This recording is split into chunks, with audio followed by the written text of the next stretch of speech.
ఇదొక అలవాటు ఉంటది. లైక్ డే స్టార్ట్ చేసేటప్పుడే రబ్ చేసుకుంటుంటారు ఐస్ ని హ్యాండ్స్ తో.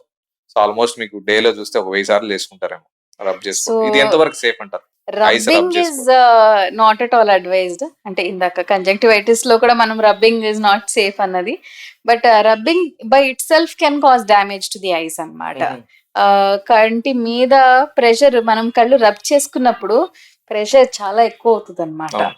దానివల్ల మనకి some times your cornea can get damaged.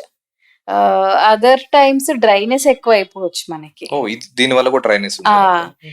And ఇంకొకటి రబ్ చేసుకున్నప్పుడు, ఇప్పుడు మనం ఏం చేతితో రబ్ చేసుకుంటాం మనకు తెలియదు కూడా హైజీనిక్ తెలియదు.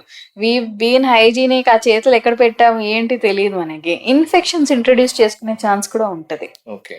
కాకపోతే మనం డే లో చూస్తే day starts with rubbing, day ends with rubbing. So it is better to avoid rubbing because it okay. Is దాని ఎఫెక్ట్స్ అన్నది మనకు అర్థం కావు సో కొన్ని ఇన్స్టెంట్ గా కొన్నిసార్లు. కనిపించకపోవచ్చు కానీ ఎఫెక్ట్స్ ఆ. ఫ్యూచర్ లో కార్నియా ప్రాబ్లమ్స్ కూడా. ఇన్ఫెక్షన్స్, చాలా ఫ్రీక్వెంట్ ఇన్ఫెక్షన్స్ వచ్చే వాళ్ళకి కూడా first thing I ask them is do you rub your eyes. ఎందుకంటే ఓకే. రబ్ చేసుకోవడం వల్ల ఫ్రీక్వెంట్ ఇన్ఫెక్షన్స్ అయ్యే సో ఛాన్సెస్ కాబట్టి రబ్ ఉంటాయి. చేసుకునే వాళ్ళంతా కూడా కొంచెం జాగ్రత్తలు పాటిస్తే, రబ్ చేసుకోవడం అవాయిడ్ చేస్తే బెటర్. ఎస్. ఓకే.